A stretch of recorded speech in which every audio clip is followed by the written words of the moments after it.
สถานีวิทยุกระจายเสียงแห่งประเทศไทยจังหวัดเชียงใหม่ AM 1476 กิโลเฮิรตซ์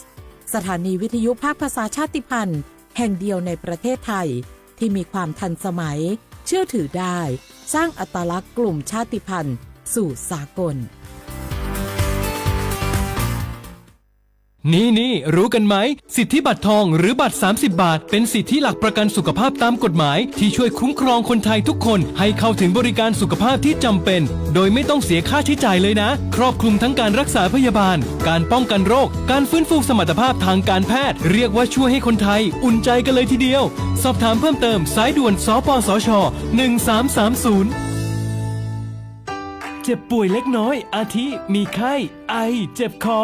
ปวดข้อเจ็บกล้ามเนื้อใช้สิทธิบัตรทอง30 บาทปรึกษาเภสัชกรรับยาตามอาการไม่เสียค่าใช้จ่ายยื่นบัตรประชาชนได้ที่ร้านยาที่มีสติ๊กเกอร์ร้านยาคุณภาพของฉันให้บริการดูแลอาการเจ็บป่วยเล็กน้อย30 บาทรักษาทุกที่ที่ร้านยาคุณภาพของฉันสอบถามเพิ่มเติมสายด่วนสปสช1330 24 ชั่วโมงเจ็บป่วยต้องหาหมอแต่ไม่รู้ว่ามีสิทธิ์รักษาพยาบาลอะไรใช้ได้ที่ไหนวันนี้ตรวจสอบสิทธิรักษาพยาบาลด้วยตัวเองง่ายๆเพียงแค่เตรียมเลขบัตรประชาชน13 หลักแอดไลน์ Official ของสปสช.ค้นหา @NHSO กดเพิ่มเพื่อนจากนั้นมองหาสัญลักษณ์รูปบัตรประชาชนกดเมนูตรวจสอบสิทธิแล้วทำตามขั้นตอนหรือโทรสายด่วนสปสช1330กด2ตรวจสอบสิทธิตลอด24ชั่วโมงหลักประกันสุขภาพแห่งชาติบัตรทอง30 บาทสิทธิหลักประกันสุขภาพของคนไทยไผ่มาส่งข้อความอย่างมานี่มันลายไอ้หวันส่งมาจวนกันสมัครงานรายได้ต่อวันเริ่มต้นที่360 บาทฮัลโหลน้องอุ๋ยว่าได้สนใจงานที่ไอ้ส่งไปฮือก็น่าสนอยู่นะรายได้ก็ดีทำที่บ้านก็ได้ตอนนี้ไอ้ก็ส่งไปฮือในกลุ่มไลน์ที่มูว่างานพดละเดี๋ยวก่อนไอ้หวันบริษัทอย่างที่ไหนนี่ลองอ่านดูแล้วสีบ่หันมีข้อมูลอย่างสักอย่างเจือได้แต่ก็เจ้าว่าแล้วต้องถามแน่บ่ต้องเป็นห่วงปีอ่านพอละมีตากรมพัฒนาฝีมือแรงงานมั่นใจได้ชัวร์ถ้าสนใจก็โอนกาสมัครไปฮือเปิดเลยเด้ออันเดี๋ยวน้องขอไปร้องพอดีๆกำก่อนเน้อตึงว่าแล้วโดนเพจปลอมจุ้งให้ละไอ้หวันสังเกตง่ายๆเพจแต่ชื่อเพจต้องสะกดถูกและมีเครื่องหมายติ๊กถูกสีฟ้าตั้งหลังชื่อจำนวนผู้ติดตามนักตีสำคัญเปิ้นบ่มีนโยบายฮับงานไปทำตีบ้านนะเกือบไปแล้วเตือนเลยนะคะว่าอย่าลงเชื่ออะไรง่ายๆและขอความร่วมมือไม่ส่งต่อหรือแชร์ข้อมูลต่อในช่องทางสื่อสังคมออนไลน์ต่างๆหากสงสัยติดต่อหน่วยงานนั้นโดยตรงมั่นใจปลอดภัยกว่าค่ะสักนิดคิดก่อนแชร์ปรารถนาดีจากสำนักประชาสัมพันธ์เขต3กรมประชาสัมพันธ์นกกระดาษจากทั่วภูมิภาคที่คนไทยทุกคนช่วยกันพับขึ้นมาส่งไปแจกจ่ายให้กับพี่น้องชาวไทยใน3จังหวัดภาคใต้ย้อนกลับไปเมื่อปี 2547 รัฐบาลในสมัยนั้นมีแนวทางยุติความรุนแรงด้วยการเชิญชวนคนไทยทั่วประเทศพับนกกระดาษกว่า 62 ล้านตัวนำไปโปรยจากเครื่องบินสู่พื้นที่3จังหวัดชายแดนใต้เพื่อเป็นสัญลักษณ์ถึงการรวมพลังของคนทั้งประเทศที่ได้ส่งแรงใจให้กับคนในพื้นที่จังหวัดชายแดนภาคใต้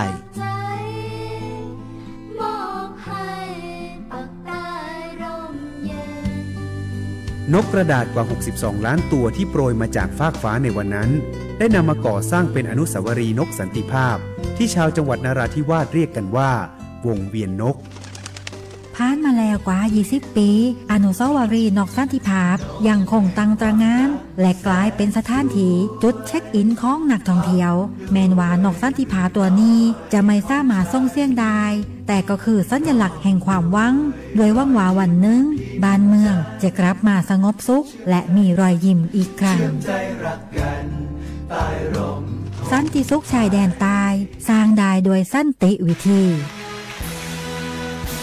โครงการสร้างความเข้าใจและประสานความร่วมมือทั้งในและนอกจังหวัดชายแดนภาคใต้สำนักประชาสัมพันธ์เขต3กรมประชาสัมพันธ์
สวัสดีครับ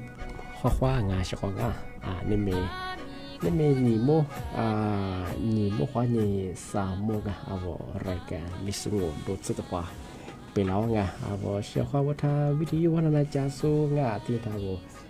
ฟิสบุกว่านีตุยสุดแล้วข้อคว้างไงมาแล้วก็แจ้งนาจารย์มาไงเฮ้ยถ้าทายเงาะทีเลยกดไลค์กดแชร์อยู่ฝรั่งเจ้าชของ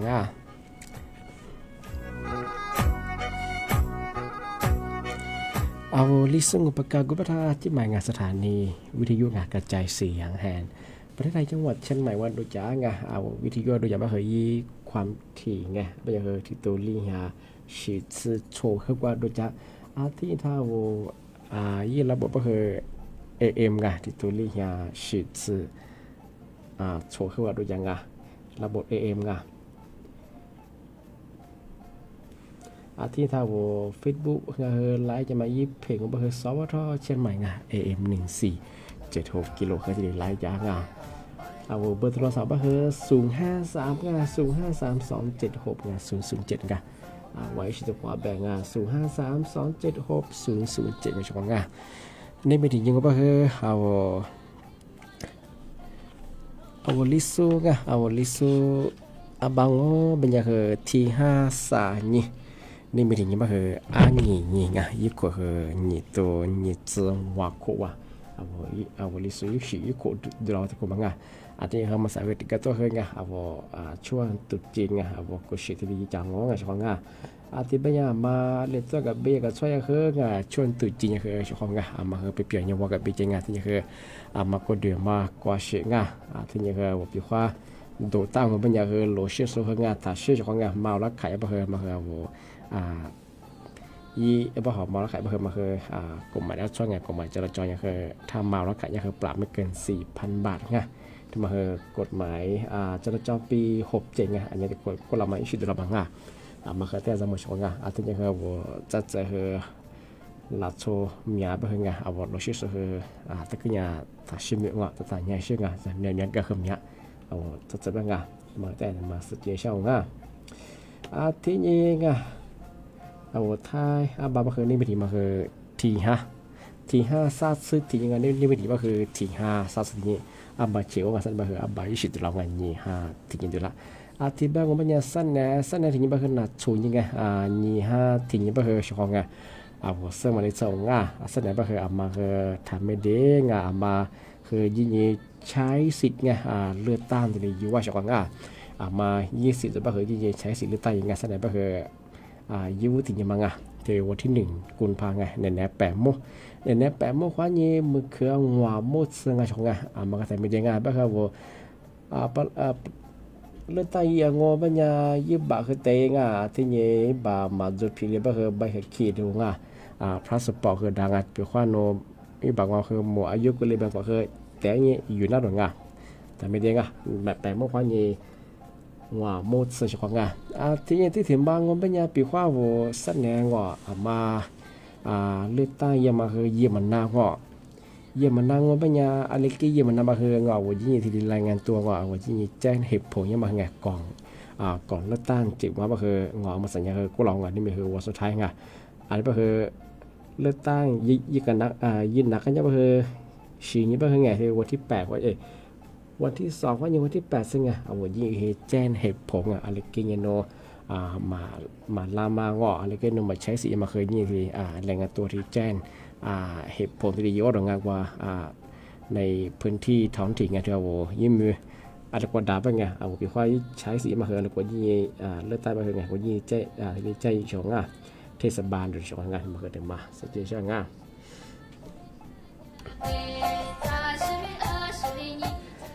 ว่าจะเข้าเพื่อนนั่นนี่ฝรั่งจะปีขว้าว่าปีขว้าว่าพามาเลือดใต้เนี่ยคือยี่สิบมาคืออันลิชิเบียกมาคือนั่นนี่ฝรั่งปีขว้าจะเปรียบพามาเลือดใต้อยู่ก็คือไงเจ้าของมันจะเชียงว่าโนสมัครสโนสมัครสเยอะดูมันก็คือสวไงสมาชิกสภาที่นี่คือผู้บริหารท้องถิ่นไงการนำดูผู้ใหญ่บ้านดูนายกเทศบาลดูอนุภาสมัยยังก็คือ ปีข้อนุกุลานุปวะมาคือนุมาใช้สิทธิ์เลือกใต้บางงานมาคือนุสมัยยมันนาบ่ได้เจ้าของงานมาคือมาปีข้างว่าเอาหน้าเฮียแบบคันนุเป็นอนุซ้อมแบบสวมบางงานนุกันนำผู้ใหญ่บ้านขวัดทัวงอ่ะที่ครับนายกเทศบาลที่เชียงไงเอาภาษามาบ่คืออันนี้คือติโกเลยไงสู่พรรคเลือกใต้บ่คือนุยี่ที่ดีเลือกใต้ว่าง่าปีข้อนุพมาเลือกใต้ยังบ่คือสุยประวัติตัวเชียงไงเป้าเจ้าของตัวเชียงโนขวัดทัวแบกันนำแบงอนายกแบภาษามาบ่คือมาคือนุ20มา做小งานมาคือถึงมาซึ่งจีช่างเอาช่างงานปีข้อเดียวมาใช้สิทธิ์เลือกตั้งยังไม่ยังไงมาคือช่างเขาช่างก็คือยากกันนั่นยิงฝรั่งปีข้อพอมันจริงคือยี่ข้อเสียคือเรียนจบมาคือแต่ปีมาไปช่างงานที่เบื้องไม่ช่างงานแสดงไงแต่ไม่ได้ไงวันที่1นัดสดยิงไงมาคือใช้สิทธิ์เลือกตั้งช่างงาน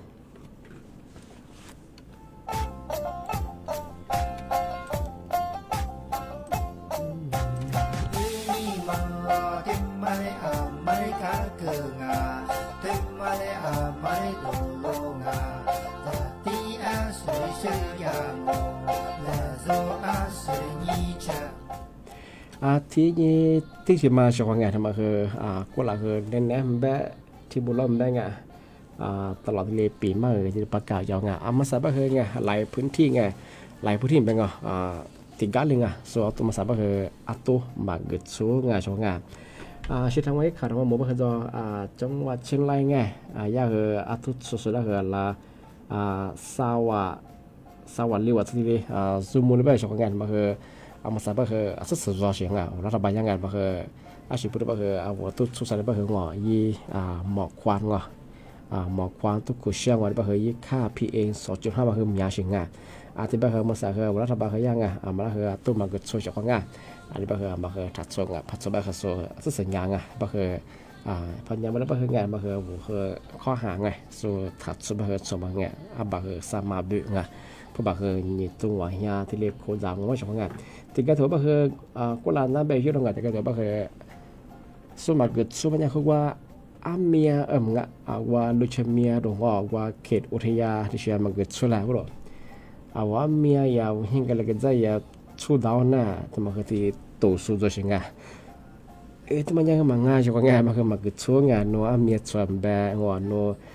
ลายเสือเสือว่ามันจะส่วนคือมันเกิดช่วงงานช่วงงานตัวที่มันเกิดช่วงงานมันคือแต่ก็ตัวคือมันตัวงานยังมันคือส่วนตัวมันเกิดช่วงว่าลูกเมียหรือว่าเกี่ยวกับที่ยังมันเกิดช่วงเป็นยังไงว่ามีคือส่วนแบบคือที่กันว่าคือที่ตัวสุดส่วนงานมันง่ายช่วงงานมันคือเมียมันเกิดช่วงงานหรือว่ามันเกิดช่วงงานโน้หิ้งกันเลยก็จะช่วยมันเกิดช่วงงานมันคือส่วน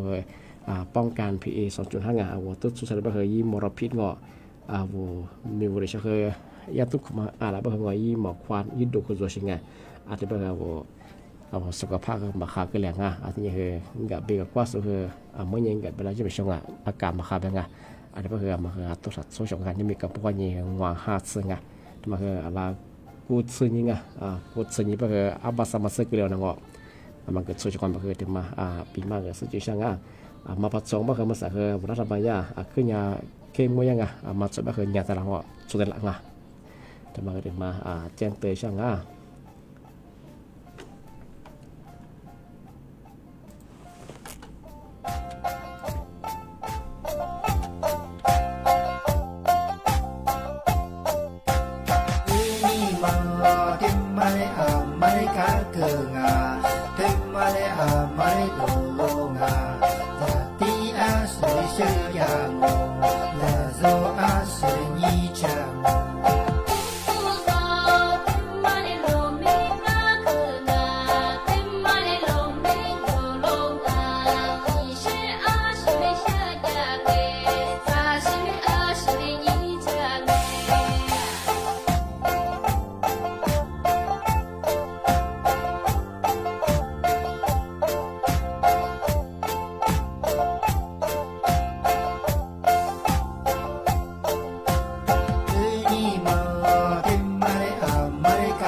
呀我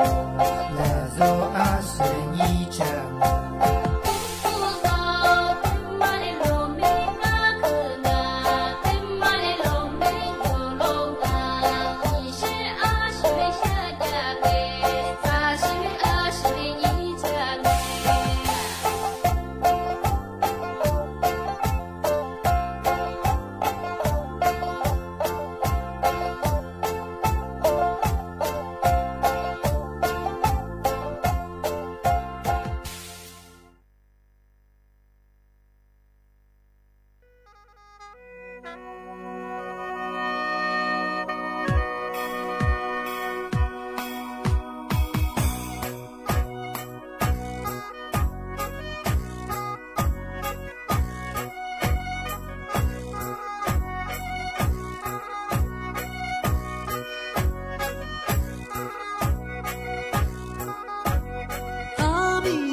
ที่นี่ไงชื่อว่าเชื่อว่าว่าคือนั่นนี่ฝรั่งติดกันว่าคือมาตัวสุดวางมาเสบนี่เหรอแต่ปีมาเป็นไงแต่สันนิษฐานมาเอาเลือดใต้มาคืออะไรสิแต่พวกเลือดมาคือแต่ปีมาเป็นไงสันนิษฐานมาเลือดใต้มันอย่างคืออบจไงอบจบ้านจังหวัดอบจจังหวัดไงยี่มือสุดๆเขาแบบคือองค์การบริหารส่วนจังหวัดไงจังหวัดเชียงใหม่หรือว่าจังหวัดแม่ฮ่องสอนจังหวัดเชียงรายไงหรือนายกอบจไงมาอย่างที่เรือของว่าสัญญาไงอาจจะแบบมาคือไงผมที่นี่ใช้สิทธิช่องไงปีว่ามาละเนื้อมาละใช่ป่ะไงมาละสุดใช่คือมาคือไงเนื้อดาวไงเนื้อมาสุดใช่คือสุดยอดสัญญาที่นี่มันไงในแปะเมื่อวันนี้คือมัวมุดสังหารมึกอะมันคือนายกอบจไงจังหวัดจังหวัดไงมันก็จะมาสุดยอดช่างที่นี่ที่มาไงจังหวัดไงมันคือจังหวัดมาปีมาเลยไงสุดยอดช่างไงมันยากกรงอนามัยไงกฎอนามัยคือไงเมื่อสัปดาห์คือชาติซึ่งว่าเนี่ยก็คือที่จะย่างไงที่มันแล้วก็คือชาวไงด้วยคือว่าช่วงบ่ายดีทีมเราเขาไม่อยากเอาจัดตั้งว่าจะมาปีมาช่างงานที่เราควาดงจะมาเงินยังก็เราคือขึ้นยังปีมาประกาศยังไงเอาควาดตั้งว่าไงวิชิแปะจ่าดงควาดก็แค่จ่าดงไงบ้างไงที่ยังควาดตั้งว่าไงมามีจัดเสร็จบ้างคืออะไรบ้างมาคือนับปุ่นนะมีความเสี่ยงตัวเชิงไงที่โรคหูดัดมาไงอะไรบ้างคือมาคือไงควาดก็แค่จ่ามาควาดชิแปะจ่ามาว่าโลกธาตุจ่าคือความมีกูจะคือจากเสร็จแล้วก็คือมันคือมีความเสี่ยงไงคือสูงเยอะประเดี๋ยวไงมันก็ยากกลุ่มนั้นมาคือที่แจ้งเตือนฝรั่งงานก็คือช่วงไงมันคือจ่าก็คือไงขวดพวกนี้คือที่ยาจำมีนี่คือจ่างจ่าเสร็จแล้วคือมันมีคือจ่าเสร็จแล้วคือมันคือมีความเสี่ยงขึ้นยาสูงเยอะประเดี๋ยวไงที่นับบุญนะคือแล้วบางวันที่คือโรคไข้หูดับมาไงมันคือแต่จะมาสุดยอดไงมันคือว่านี่ไหนขาดของบัวจอจังหวัดนครปฐมไงทำไมคนไข้มีหวังไงที่ว่ามันก็ไม่ยังคือมาสั่งผู้ใหญ่แต่อย่างไงที่ว่ามันคือมาสั่งตัวรองงานก็คือกูที่ว่ามันยังคือยิ่งเป็นนับปนแต่ว่ามันคือลำมาเป็นจ่าที่เขากิเลสยังไงมาเป็นจ่ายังไงอาชีพก็คือยากคือมันเคมแบดในแดนแบดที่มุลแบงไงขวดจะคือลาดมังลาดดีมาคือก็จะจ่าเชื่อยังไงจ่าเสร็จแล้วก็คือกันยังไปคือแม่มันคือไปคืองอะไรกูเดี๋ยวที่จะที่มาข้อสื่อได้ยี่เลยชิงไงก็ยังแบบคุยกับกูได้แบบหัวยาหมอกับกูยี่แบบคือทำมาคือยี่คนจะคือจากเสร็จแบบคือเอามาสัปดาห์ว่าขอ อีกคนเดียวเขาว่าพยานมาคืออันนี้จบประชดไงอันที่มันคือมีความเสี่ยงไงอันที่คือนับปูที่ป้ามาคืออะไรเนี่ยบาดจากกันเลยบ้างไงมั้งอ่ะอันที่เป็นชกงานมาคือนั่นคือมาดีแจ้งเตือนช่างงานว่าจะสู้ไงมาคือเนี่ยจะแสดงคือมาค้างกับชกงานจะแสดงว่าคือแต่ก็ตัวป้าเขายี่ภูมิต้านทางมันจูงงอว่าชิ้นเนี่ยมาค้าสู้งอว่าก็ดูแต่ก็บอกว่าแบบนั้นจะแสดงว่าคือโรคไข้หูดันมาคือเกิดนั่งอ่ะมาคือมาคือนี่ไงจำมอชกงานจับงะอาทิตย์ยังไงมาสาวชุดงานวันนี้ผมบอกว่าตัวความพวกงานชุดงานอันยังว่าซิมีบางไงยังคือซาติโตเมื่อที่ทุ่มมาคือแต่ฟูไปเด็กฝรั่งไงมาคือลิโซนอหมู่บ้านเมจาใต้ไงอำเภอชันดาจะสุดเด็กฝรั่งนั่นนั่นยังชกงานมาคือลิโซวันนี้ผมบอกว่าไง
งบยังอ่ะเช้างาเสนงอ่ะแต่ไม่ดีงาเสนไปเหนัดสูญยังอ่ะวันที่1 กุมภาพันธ์มาคือยิ่งอย่าลืมใช้สิทธิ์ไม่ดีอ่ะวันที่ใช้สิทธิ์เลือกตั้งอบจจังหวัดที่ยิ่งเช้างาที่แบบงบยังอ่ะชุดทางแบบกุยยังมาสับคือทุกพื้นที่ไงจริงก็อะไรตัวหงมาสับคือตุมาเกิดสูงเช้างานนัวมีความว่า โนหิงก็เลยก็จะช่วยคืองามาเกิดช่วยจากงามาสับก็สู้ตุ้มมันเกิดช่วยงามาพัดช่วยก็คือพามูลยังว่าสู้คือดันคดีที่เลี้ยง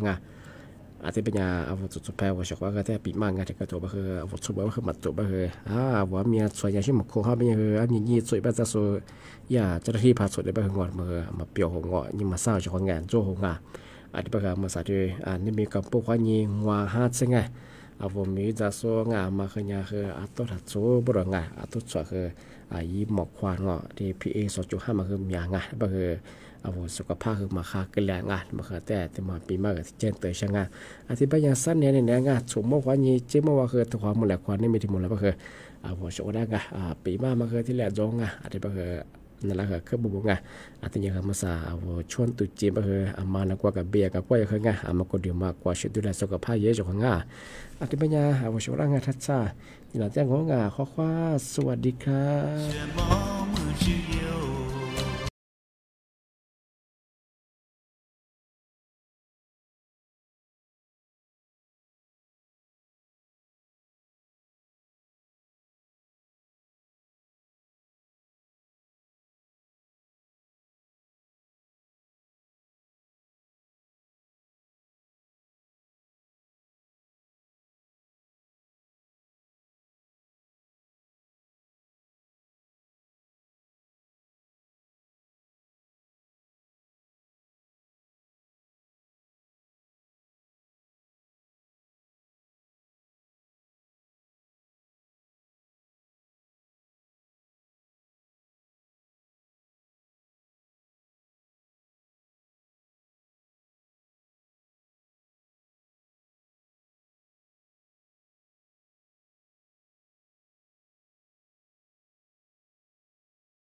nga tem male a male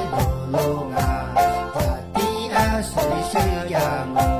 la zo a sui ni chang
กาเกงาเทมมาเลอามาเลโลโลงาลาตีอาสุริเชยาโมลาโซอาสุรินีจาโม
ควบคุมการจำหน่ายไฟฟ้าข้ามแดนให้เกิดความชัดเจนอีกสักครู่ก็มาติดตามรายละเอียดครับ